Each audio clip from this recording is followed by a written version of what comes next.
মশা নিধনের কৌশল শিখতে চট্টগ্রাম সিটি মেয়র সহ একটি দল যুক্তরাষ্ট্রে যাওয়ার প্রস্তুতি নিলে প্রধানমন্ত্রী এতে সম্মতি জানাননি।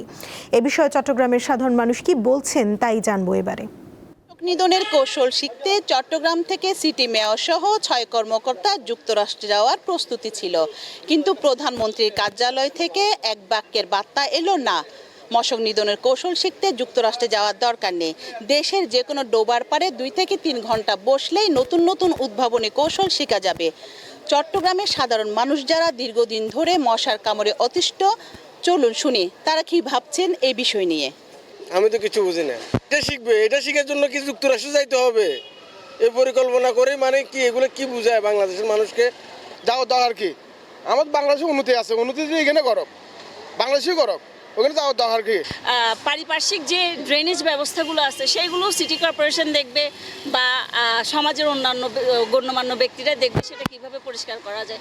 সেইটার জন্য যেখানে আমাদের স্যাটেলাইট বাইরে চলে গেছে সেখানে মশা মারার বিষয় শেখার জন্য বা জ্ঞান অর্জনের জন্য যে দেশের বাইরে যেতে হবে, এটা নিতান্তই হাস্যকর বিষয়। সামান্য মশা নিধনের জন্য যুক্তরাষ্ট্রে গিয়ে এটার উপরে আবার প্রশিক্ষণ নিয়ে আসতে হবে, এটা কেমন না বিষয়টা? এটা মানে মশা মারার জন্য বিদেশ যাইতে হয় না, দেশে পদ্ধতি আছে ওইগুলো ব্যবহার করলে ঠিক মতন যদি করে ব্যবহার, তাহলে তার বিদেশ যাওয়া লাগে না। কেন প্রয়োজন কি? এত বড় একটা খাল আছে, এখানে মশা কিভাবে উৎপন্ন হচ্ছে না হচ্ছে এখানে আসলে তো মানুষ দেখতে পারে কোথা থেকে হচ্ছে, কারা এই ড্রেনগুলোতে মশা উৎপাদনের জিনিসপত্র কারা যোগান দিচ্ছে সেটা দেখলে তো হয় সিটি কর্পোরেশন। অত ফ্লোরিডা যাওয়া দরকার নাই তো। আমার মনে হয় না এই যুক্তরাষ্ট্রে গিয়ে কৌশল শিকার কোনো কিছু আছে, সেটা এখানে ভার্চুয়াল করা যায়। আপনি যুক্তরাষ্ট্রে না গিয়ে কস্টিংটা মিনিমাইজ করে এখানে ভার্চুয়াল করেও এটা অর্গানাইজ করা যায়, বা এটা নিয়ন্ত্রণ কিভাবে কৌশলগত বিষয়গুলো শিক্ষা যায়।